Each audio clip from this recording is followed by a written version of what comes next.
Votre enfant a des difficultés en classe parce qu'il a du mal à mémoriser les formules et les dates qu'on lui demande d'apprendre, montrez-lui cette vidéo. Des dizaines d'études de recherche ont travaillé sur la mémoire et sur comment bien mémoriser des formules et des dates. Et on sait aujourd'hui qu'il existe des techniques très efficaces pour retenir ces cours plus facilement. Dans cette vidéo, je vais vous en donner 2. Et si vous voulez recevoir toutes les informations importantes qui concernent la scolarité de votre enfant, mais également des conseils pour bien l'accompagner dans sa scolarité, ça se passe par mail ou directement sur WhatsApp avec le lien qui est dans ma bio.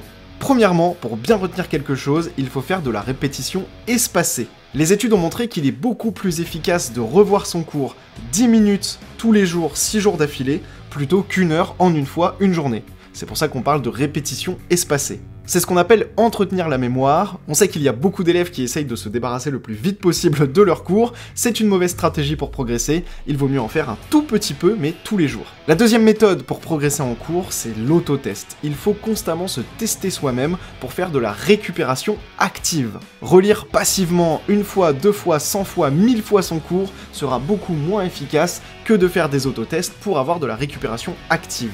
Concrètement, il est très efficace de se challenger en se posant des questions à soi-même. Quand je relis mon cours d'histoire, je vais me poser des questions à moi-même. Quelle était la date de tel événement? Je me pose la question dans ma tête et j'essaye de retrouver cette date, ce qui me permettra de la retenir beaucoup plus facilement.